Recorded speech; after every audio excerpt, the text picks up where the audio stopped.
देखिए, हर कोई आज एक दिली तकलीफ और दर्द को महसूस करेगा जो भारत के संविधान और भारत के डाइवर्सिटी, भाईचारगी, प्लुरलिज्म पर जिस किसी को आज भी अटूट भरोसा है और यकीन है, आज का ये फैसला सीबीआई कोर्ट का भारत की अदालत की तारीख का एक काला दिन है। और मैं इसलिए कहता हूं क्योंकि सुप्रीम कोर्ट ने 9 नवंबर को जो सिविल डिस्प्यूट के मुकदमे का फैसला दिया था, जजमेंट में सुप्रीम कोर्ट ने कहा था, अंग्रेजी में कहता हूं कि सुप्रीम कोर्ट ने कहा था कि it is an egregious violation of rule of law. और सुप्रीम कोर्ट ने यह भी कहा था कि ये calculated act of destroying a public place of worship.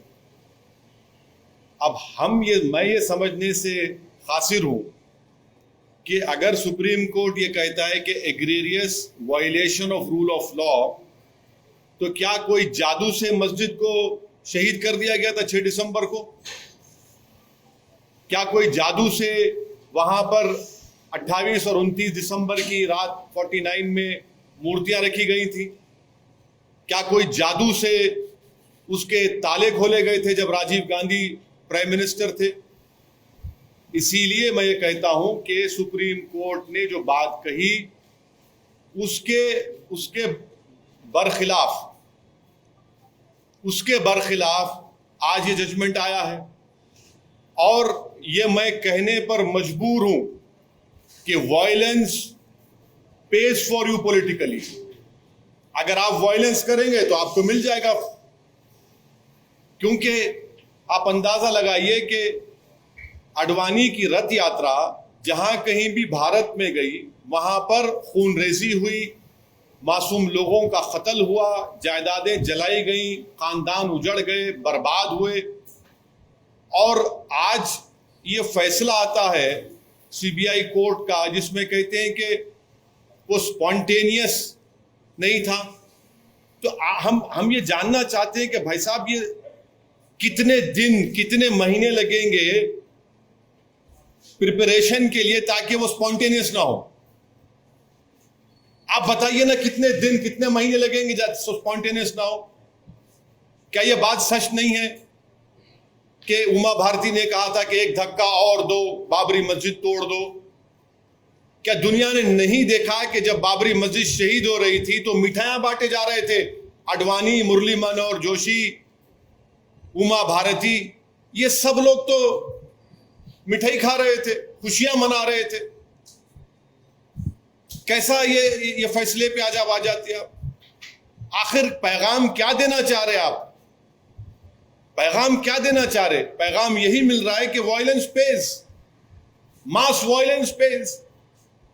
आप अंदाजा लगाइए कि 1950 से अब तक इस मसले में मुसलमानों को इंसाफ नहीं हुआ, और आज ये फैसला आता है 28 साल के बाद।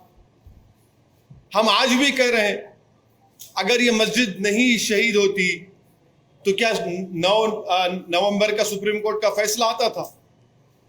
सारी दुनिया ने देखा कि जो लोग मस्साम में खड़े होकर स्पीचेस दे रहे थे, लोगों को उकसा रहे थे, उनकी मौजूदगी में क्या यह बात सच नहीं है कि सीबीआई की चार्जशीट में एक विटनेस ने कहा कि कल्याण सिंह, उस वक्त के चीफ मिनिस्टर, ने कहा कि रोक कंस्ट्रक्शन पर है, डिस्ट्रक्शन पर नहीं है? वो भी आप नहीं मानेंगे उसको? क्या सीबीआई की चार्जशीट में यह नहीं कहा गया था कि 5 दिसंबर की रात अडवाणी ने विनय कटियार के घर में साजिश रचाई? क्या यह बात सच नहीं है कि अडवाणी ने कल्याण सिंह को कहा कि उस वक्त तक आप रिजाइन मत करिए जब तक कि मस्जिद डिमोलिश नहीं हो जाती, ताकि गवर्नमेंट का डिसमिसल ना हो? क्या बीजेपी की सरकार उस वक्त की जाकर सुप्रीम कोर्ट को वादा नहीं किया था कि हम मस्जिद को बचाएंगे? ये फैसला, मुझे कहना पड़ेगा कि ये judgement satisfies the collective consciousness of Hindutva and its followers and its ideology. ये जजमेंट का यही है। किसने तोड़ा फिर मस्जिद? फिर हम पूछना चाहते हैं, जब 6 दिसंबर 1992 को मस्जिद शहीद हुई थी, उस वक्त मैंने अपने आप को एक हेल्पलेस महसूस किया। मैंने अपने आप को अपने लिए एक ह्यूमिलिएशन समझा कि मैं अपनी एक अब शर्म महसूस हुई कि मैं अपनी मस्जिद को बचा नहीं सक रहा हूं, और आज आप ऐसा फैसला देते हैं।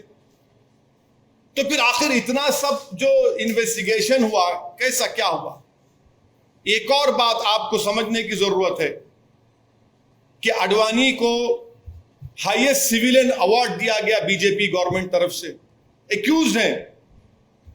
तभी हमने कहा था कि देखो, मैं प्रेस कॉन्फ्रेंस में कहा था कि आडवाणी को ये हाईएस्ट सिविलियन अवार्ड दिया जा रहा है। आज उसका नतीजा हम देख रहे हैं। उमा भारती, अच्छा आप एक और आदमी का नाम ले लीजिए, हिंदुस्तान टाइम्स में आया कि भगवान गोयल कोर्ट के बाहर कह रहा है, कोर्ट के बाहर फैसला देने से पहले कोर्ट के बाहर कह रहा है कि हाँ, मैं एडमिट करता हूं कि मैंने डेमोलिशन में हिस्सा लिया। वो बीजेपी में उस वक्त का नॉर्थ इंडिया का शिवसेना का चीफ था। कोर्ट के बाहर कह रहा है और कोर्ट में जाकर कोर्ट बरी कर देता है लोगों को। तो ये मेरे लिए बहैसियत एक भारत के मुसलमान के लिए, जो मैं 6 दिसंबर 1992 को जो मुझे एक ह्यूमिलिएशन और बेबसी जो मैं महसूस किया था, आज मैं वही महसूस कर रहा हूं। इंसाफ नहीं हुआ इस मसले में, इंसाफ नहीं हुआ इस मसले में। जिन लोगों के इशारे पर, जिन लोगों की मौजूदगी में, जिनके तकारीर के जुमलों पर ये वायलेंस, तशद्दुद हुआ, क्रिमिनल एक्ट जिसको सुप्रीम कोर्ट ने कहा, आज वो पूरे के पूरे बरी हो गए। अब मुझे ये नहीं मालूम कि सीबीआई अपनी इंडिपेंडेंस को बरकरार रखने के लिए अपील करेगा या नहीं करेगा, और मुझे यह भी नहीं मालूम कि अगर अपील करेंगे तो कितना टाइम लगेगा अपील की सुनवाई के लिए। मगर अपील करना चाहिए। यह नाइंसाफी पर मबनी है, बिल्कुल नाइंसाफी पर मबनी है। इसको कोई भी सही सोचने वाला भारत का शहरी इसको सवाल करेगा कि भाई ये क्या इंसाफ हो रहा है, क्या ये इंसाफ हुआ? हरगिज़ इंसाफ नहीं हुआ।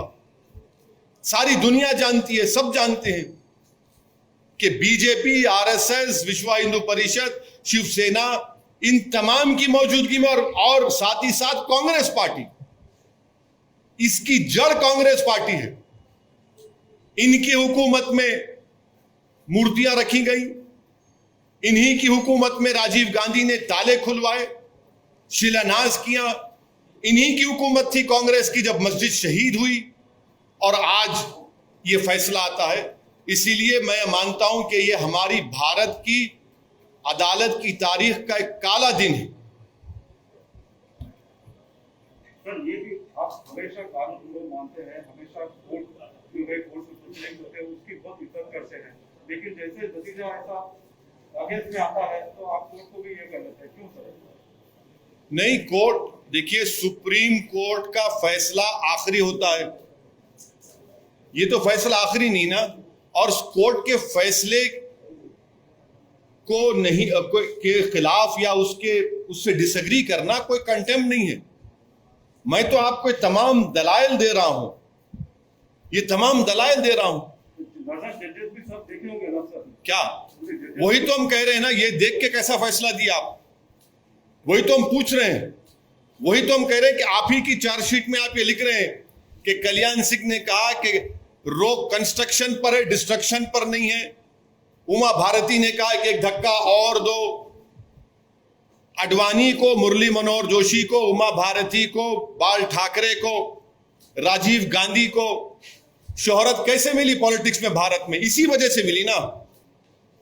इनको पॉलिटिक्स में अगर शोहरत मिली, सत्ता मिली, कैसे मिली? इसी वजह से तो मिली कि आपने हमारी मस्जिद के ताले खुलवाए, मूर्तियां रखी और हमारी मस्जिद को शहीद किया आपने। इसीलिए तो आप होम मिनिस्टर बन गए, इसीलिए तो आप गंगा की सफाई के मिनिस्टर बन गए, इसीलिए तो आप एचआरडी के मिनिस्टर बन गए, इसीलिए तो आप कल्याण सिंह गवर्नर बने। भाई, आपने मुझे खत्म करके मेरी बर्बादी के ऊपर आपने अपना सियासी महल तामीर किया, और आज आपको क्लीन चिट दिया जा रहा है। आज आपको क्लीन चिट दिया जा रहा है, ये अफसोसनाक बात है। तो आगे क्या करने का विचार है सर? आगे अब ये देखना है कि सीबीआई अपनी इंडिपेंडेंस को बरकरार रखने के लिए अपील करेगी या नहीं करेगी। और अगर सीबीआई नहीं करती तो मैं मुस्लिम पर्सनल लॉ बोर्ड के जिम्मेदारों से अपील करूंगा कि वो इसके खिलाफ अपील करें। फैसला आता है और लॉ मिनिस्टर अडवाणी के घर को पहुंच जाते हैं। आप बताइए क्या पैगाम दे रहे हैं आप उन लोगों को जो भारत की खूबसूरती को मानते हैं, इंसाफ को मानते हैं? क्या पैगाम दे रहे हैं उन मीडिया के लोगों को जिन्होंने अपनी जानों को खतरे में डालकर कोर्ट में जाकर बयान दिया, उन पुलिस के ओहदेदारों पर जो अडवाणी के सिक्योरिटी में थे? उन्होंने कहा कि हां ये तमाम प्री प्लान था। क्या कोई जादू हुआ था क्या उस दिन? फिर किसने किया मेरी मस्जिद को शहीद? बताइए ना आप, मैं जानना चाहता हूं मेरी मस्जिद को शहीद किसने किया? फिर अगर मुरली मनोहर जोशी, अडवाणी, कल्याण सिंह, बाल ठाकरे, ये 32 एक्यूज, विनय कटियार, जिसमें नरसिम्हा राव भी शामिल है, कांग्रेस पार्टी, राजीव गांधी, इनकी हुकूमत शामिल, किसने किया? फिर बताइए ना, इंसाफ होगा या नहीं होगा? हमको बताइए आप। या इसी तरह हम अपने आंसू बहाते रहें? जमहूरियत को मजबूत करना जरूरी है, इंसाफ को मजबूत करना जरूरी है, मगर यह फैसला आता है। अखिल देवन आचार्य धर्मेंद्र दास ये कहते हैं कि ये अभी तो जानकी है, काशी मथुरा बाकी है, जहां जहां इस तरह के दाग हैं उनको जल्द हटाया जाएगा। आप क्या कहेंगे सर? मैं क्या कह सकता हूं सर, आप अपने टीवी प्रोग्राम पर बोलिए कि रात में 9 बजे एक प्रोग्राम कर लो, इनके बयान पर कर लो ना। आप तो वो भी नहीं करना चाहते, करिए ना। आज आपने बाबरी मस्जिद की डेमोलिशन में जिन लोगों पर क्रिमिनल केस था उनको एक्सोनरेट करके आपने उनको पैगाम दिया है कि चलो आगे चलो, काशी और मथुरा को जो करना है करो, हम तुम्हारा क्लीन चिट देते जाएंगे। जहां तुम्हारी आस्था का मामला आएगा हम उस पर तुमको मदद करते जाएंगे। तुम ठहरो, तुम अंदर घुसकर उसमें ईदगाह में अब दोबारा मूर्ति रख दो, हम तुमको दे देंगे वो। यही तो हो रहा है ना। आप अंदाजा लगाइए रूल ऑफ लॉ फिर क्या होगा। रूल ऑफ लॉ इससे क्या होगा? सुप्रीम कोर्ट ने कहा non egregious violation of rule of law. तो क्या रूल ऑफ लॉ का वायलेशन नहीं हुआ? सुप्रीम कोर्ट ने कहा calculated act of destroying a public place of worship, और आप कहते हैं कि स्पॉन्टेनिटी नहीं थी। फिर क्या होगा? श्री कृष्णा कमीशन मुंबई में, उसका इंसाफ नहीं हुआ। अरे कितने कितने वाकयात जहां पर फसादात हुए मुसलमानों के लिए, दलितों को इंसाफ होता ही नहीं।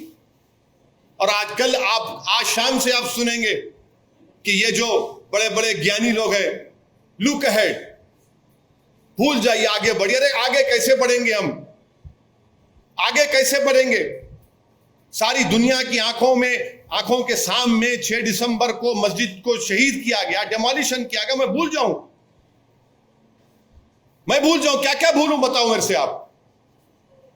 कितने मेरे बर्बादी के दास्ताने फसाने तुम्हारे सामने रखूं ताकि तुम्हारे कलेजे में जो अगर दिल है तो उसको धड़कन हो, उसको तुम मेरी तकलीफ को महसूस कर सको।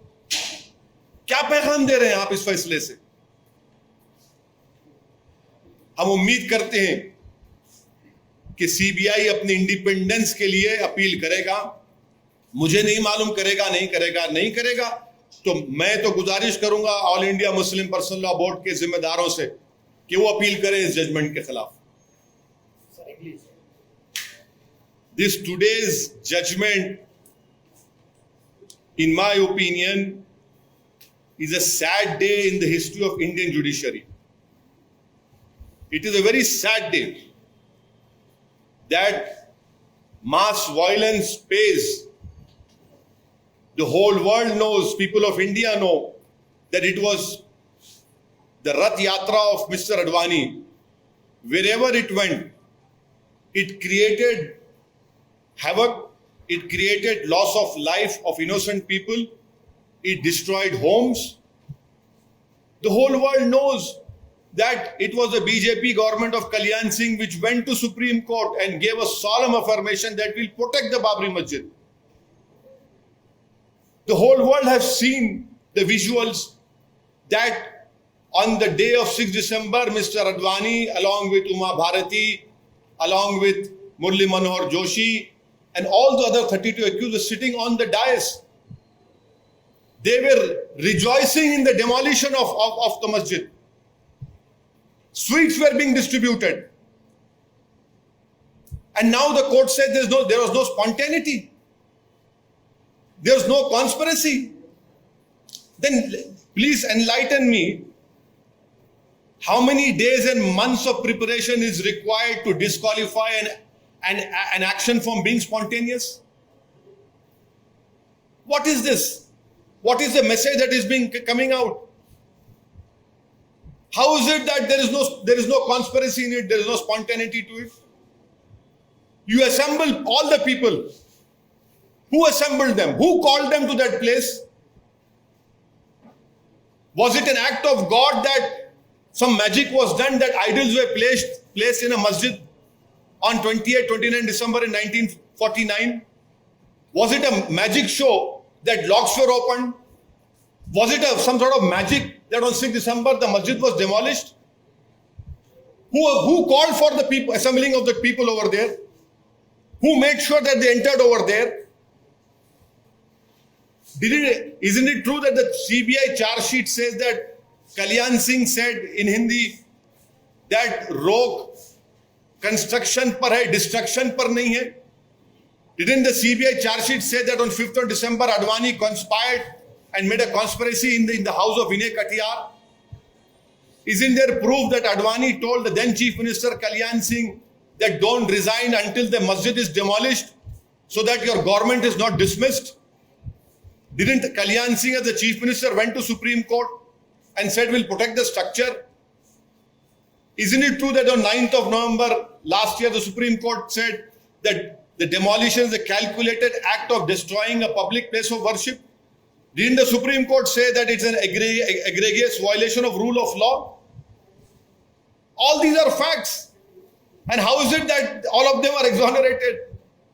Even while going inside the court, one Bhagwan Goel, who was the North India chief of Shiv Sena, now is in BJP, said, yes, I demolished the Babri Masjid. Where will rule of law go? As a proud Indian Muslim, on 6th of December, I felt shame, humiliation, desperation, helplessness. That same feeling I'm feeling now. That same humiliation, desperation, and helplessness I'm feeling now. That people who presided over the demolition of a masjid are going scot-free. And I had warned the nation through all of my media friends that when Advani was conferred the highest civilian award, I knew on that day that yes, this will happen. And please tell me, as an Indian Muslim, my question is, how did Advani become famous? How did Murli Manohar Joshi become famous? How did Rajiv Gandhi become so much famous?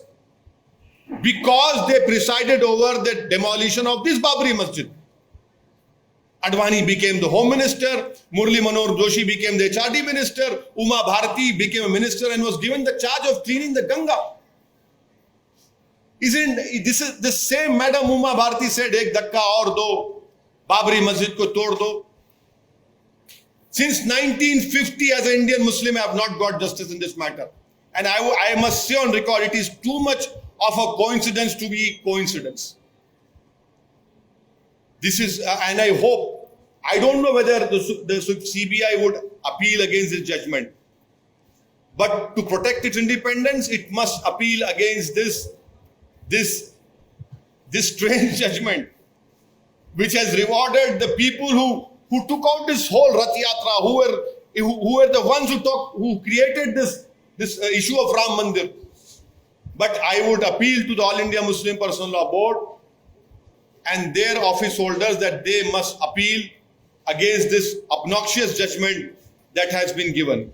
So basically it is, if you use brute force, if you use violence, you will be rewarded. Now in the end, law has become an ass now. You can kick the law and you will be rewarded for it. it is a very sad day. So one of the accused, including Evan, has said that the next is the turn of Kashi and Mathura, and will use the Ayodhya forts, Talwar. I have been telling you since the Supreme Court had given the civil judgment that this will open a can of worms. Not only Kashi, Mathura, but many places where masjids are standing right now for more than 400 years. Now the dispute will start. Because these people, they have been rewarded. Their intentions and their whole belief has been strengthened now, and definitely they will go ahead. And please don't forget the role played by Congress party. Today's judgment had come because of Congress party also. Had the Congress party removed those idols in 1949, this judgment would not have come. Had the Congress party, when Rajiv Gandhi was the Prime Minister, not opened the gates of Babri Masjid, the locks of Babri Masjid, this judgment would not have come. Had the Congress party protected the Babri Masjid on 6 December, this judgment would not have come. This is a very, very sad day. And as an Indian Muslim, I feel a sense of shame, helplessness, and humiliation, which I felt as a youth. In my younger days in 1992, that same feeling I'm feeling now. Some of this issue play out in Bihar elections. This issue is an issue of justice.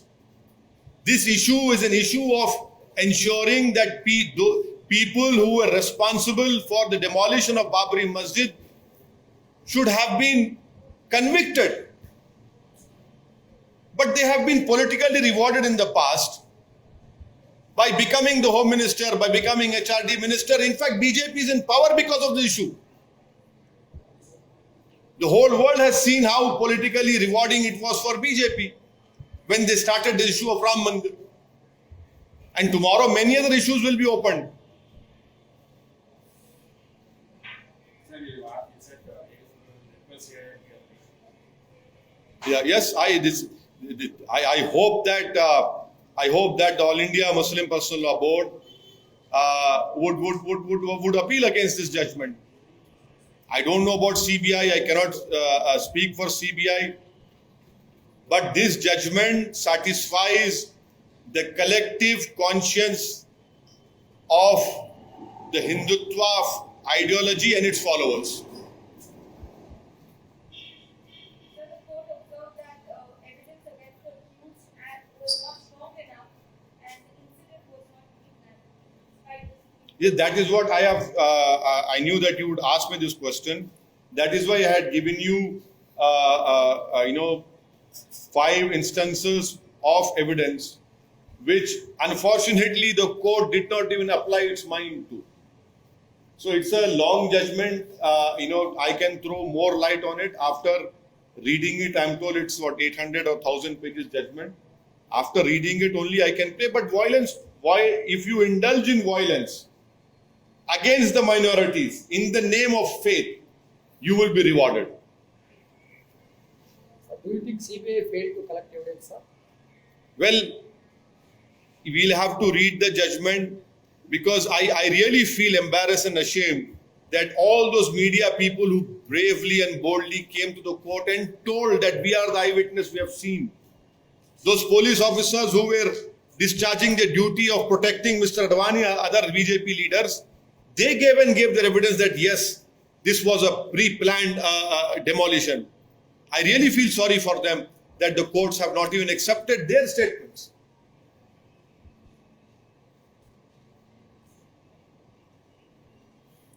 Thank you. Subscribe now and press the bell icon. Never miss an update.